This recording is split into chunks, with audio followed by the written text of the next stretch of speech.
Hello bachcho, let us see the question. The amount of heat required in converting 1 gram ice at minus 10 degrees Celsius into steam at 100 degrees Celsius will be. Question ये कह रहा है कि the amount of heat required in converting 1 gram of ice, हमें कितना heat required होगा अगर हम लोग 1 ग्राम आइस को जो कि माइनस 10 डिग्री सेल्सियस पे रखा हुआ है उसको 100 डिग्री सेल्सियस स्टीम में कन्वर्ट कर पाते हैं। तो हमें उसके लिए कितना हीट चाहिए ये हमें निकालना है। 4 ऑप्शन दिया हुआ है, 4 ऑप्शन में से सही ऑप्शन का चुनाव करना है। तो आइए सबसे पहले हम लोग क्या करते हैं कि इस क्वेश्चन के की कॉन्सेप्ट को समझते हैं और फिर इस क्वेश्चन को अटेम्प्ट करते हैं कि क्वेश्चन कैसे होगा।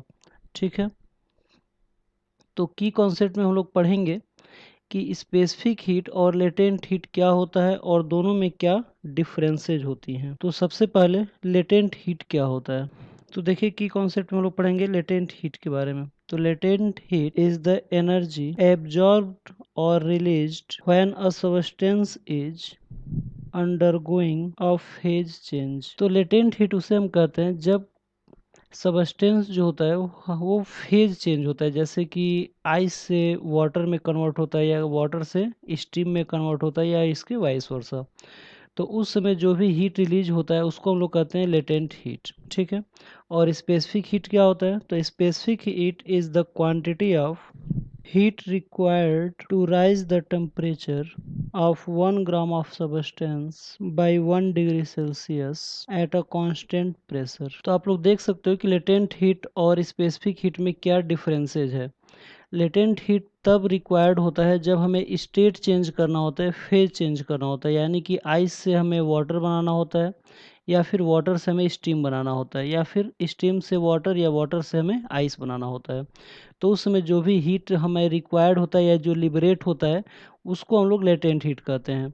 लेकिन स्पेसिफिक हीट में स्टेट चेंज नहीं होता है, स्टेट सेम होता है लेकिन टेम्परेचर चेंज होता है। यानी कि लेटेंट हीट में टेम्परेचर फिक्स होता है और स्टेट चेंज होता है, और स्पेसिफिक हीट में स्टेट फिक्स होता है लेकिन टेम्परेचर चेंज होता है। यही मेजर डिफरेंसेज होता है स्पेसिफिक हीट और लेटेंट हीट में। तो हमें देखना है कि इसमें कितने तरह के हीट जो होंगे वो रिक्वायर्ड होंगे माइनस 10 डिग्री सेल्सियस आइस से 100 डिग्री सेल्सियस स्टीम को बनाने में। तो आइए देखते हैं कि इस क्वेश्चन का क्या क्या गिवन पोर्शन है और फिर उसको नोट करते हैं और फिर इस क्वेश्चन को अटेम्प्ट करते हैं हम लोग। तो क्या क्या गिवन है, तो इस क्वेश्चन में दिया हुआ है। ठीक है, क्या क्या दिया है इस क्वेश्चन में, तो सबसे पहले उस चीज़ को नोट कर लेते हैं हम लोग। तो यहाँ पे सबसे पहले मास दिया हुआ है, मास ऑफ द आइस। ठीक है, तो मास कितना दिया है, तो मास यहाँ पे 1 ग्राम दिया हुआ है। ठीक है, और इनिशियल टेम्परेचर माइनस 10 डिग्री दिया हुआ है, यानी कि यहाँ पे टी आई लिख सकते हैं। इनिशियल टेम्परेचर के लिए कितना दिया है, माइनस 10 डिग्री सेल्सियस। और जो फाइनल टेम्परेचर दिया हुआ है वो दिया हुआ है हमारा 100 डिग्री सेल्सियस। ठीक है, और कुछ डेटा हम लोग नोट कर लेते हैं जो कि इसमें नहीं दिया हुआ इस क्वेश्चन में, हालांकि कई सारे क्वेश्चन में दिए होते हैं या फिर आइस और वाटर के लिए कांस्टेंट वैल्यू है, इसको आप लोग को याद रखना होता है।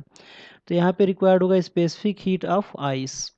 तो हमें स्पेसिफिक हीट ऑफ आइस सी आई से नोट कर लेते हैं। तो ये कितना होता है स्पेसिफिक हीट ऑफ आइस, तो ये होता है 0.5 कैलोरी, 0.5 कैलोरी पर ग्राम पर डिग्री सेल्सियस, पर ग्राम पर डिग्री सेल्सियस।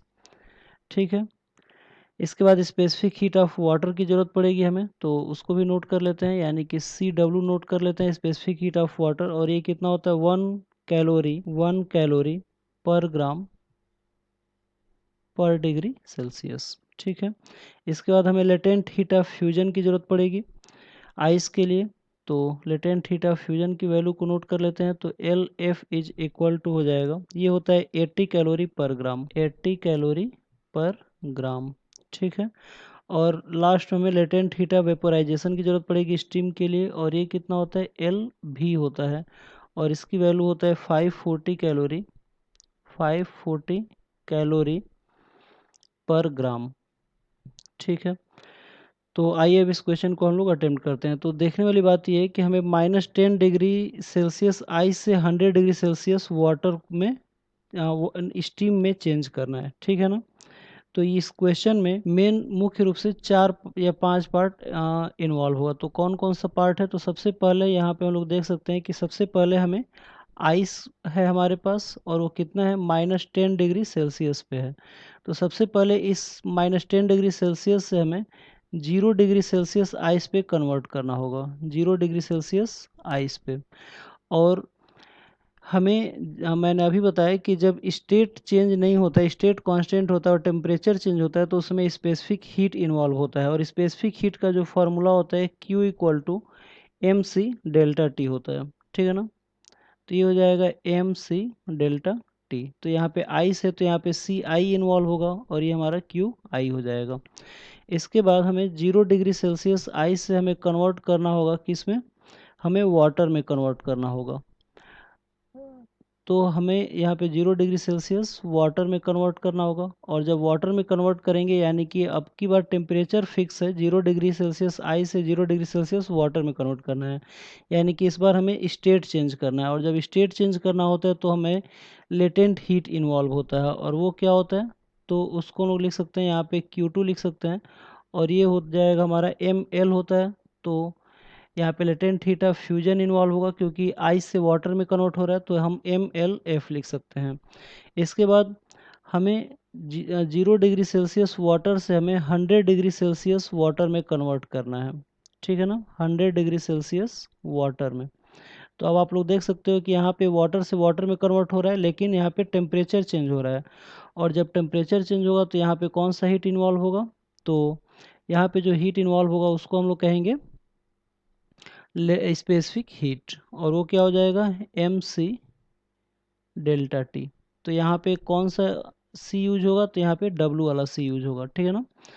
अब फाइनली हम लोग 100 डिग्री सेल्सियस वाटर से हमें स्टीम में कन्वर्ट करना है, ठीक है। तो 100 डिग्री सेल्सियस स्टीम में कन्वर्ट करना है। तो अब यहाँ पे हम लोग का टेम्परेचर फिक्स है, और यहाँ पे क्या चेंज हो रहा है, तो यहाँ पे जो चेंज हो रहा है वो हो रहा है हमारा स्टेट। तो उसके लिए हम लोग कौन सा हीट रिक्वायर्ड होगा, तो यहाँ पे लेटेंट हीट रिक्वायर्ड होगा, यानी कि जो Q4 की जो वैल्यू हो जाएगी वो हो जाएगी MLV, latent heat of vaporisation, ठीक है ना, वेपोरेशन। तो जो टोटल हीट की वैल्यू आएगी, टोटल हीट, ठीक है, तो वो आ जाएगा Q = Q1 plus Q2 plus Q3 plus Q4। तो यहाँ पे सबका फार्मूला आप लोग देख सकते हो, सबकी वैल्यू यहाँ पे रख के, और फाइनली वैल्यू को हमें कैलकुलेट करना है, ठीक है। तो आइए इसको कैलकुलेट कर लेते हैं। तो Q = Q1 की जगह पे क्या है, mc∆T है, तो इसकी वैल्यू क्या हो जाएगी, तो m की जगह पे 1 लिख सकते हैं हम लोग, ठीक है। तो 1 इंटू और 0.5 हो जाएगा Ci की वैल्यू, आइस का। और यहाँ पे जो ∆T होगा वो 0 से 10 डिग्री सेल्सियस तक, यानी कि टेम्परेचर डिफरेंस कितना डिग्री का है, 10 डिग्री का है, ठीक है। प्लस Q2 क्या है हमारा, m × LF है, यानी कि m कितना है, 1 है, और LF कितना है, 80 है। प्लस Q3 कितना है, mc∆T, यानी कि 1 इंटू CW की वैल्यू मैंने बताया था 1 होता है। और टेम्परेचर डिफरेंस कितना है, तो 0 से हमें 100 तक जाना है, यानी कि टेम्परेचर डिफरेंस हमारा कितना है, 100 का है। और प्लस Q4 का मतलब है कि यहाँ पे MLV है, यानी कि ये हो जाएगा 1 into latent heat of vaporisation 540 होता है, तो इसके जगह पे लिख लेंगे 540। तो जो फाइनली हमारा Q की जो वैल्यू आ जाएगा, तो यहाँ से अगर Q की वैल्यू कैलकुलेट करेंगे हम लोग, तो सबको सॉल्व करेंगे तो ये आ जाएगा 720.95, ठीक है, कैलोरी। तो हमें जूल में निकालना है, तो ये हो जाएगा Q = 4.2 इंटू 720.95 कैलोरी। तो इसकी वैल्यू आ जाएगी Q = 3028 जूल। तो ये हमारा हो जाएगा सही आंसर, ठीक है। तो आइए देखते हैं कि हम लोग का कौन सा ऑप्शन सही है। तो आप लोग देख सकते हो कि जो सही ऑप्शन है वो हमारा फर्स्ट ऑप्शन सही है।